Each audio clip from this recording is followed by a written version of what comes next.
ഉമ്മയുമില്ല വാപ്പയുമില്ല, സഹാബാക്കളില്ല, താബിഈങ്ങളില്ല, ഇമാമിയങ്ങളില്ല, ആർക്കും ആരുമില്ല. ഒരാൾക്ക് മറ്റൊരാളെ സഹായിക്കാൻ കഴിയില്ല. ദുനിയാവിൽ അങ്ങനെയല്ലല്ലോ.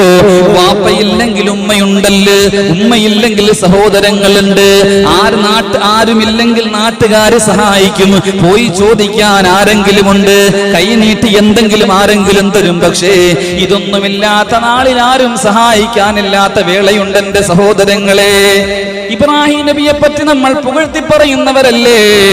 ഇബ്രാഹിം നബിയോട് കടപ്പെട്ടവരാണ് ഈ മുസ്ലിം സമുദായം. ആ പേര് പറയാതെ നിസ്കാരം പോലും ശരിയാവില്ലല്ലോ.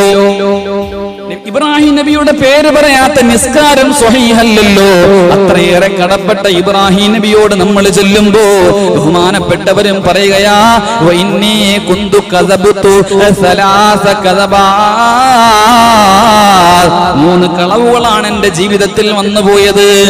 അമ്പിയാക്കന്മാര് മഅ്സൂമിയങ്ങളാണ്, അവര് തെറ്റ് ചെയ്യുകയില്ല. പിന്നെ എങ്ങനെയാണ് ഇബ്രാഹിം നബി പറയുന്നത് ഞാൻ തെറ്റ് ചെയ്തവനാണെന്ന് മാത്രമല്ല, കദബതു സലാസ കദബാത്,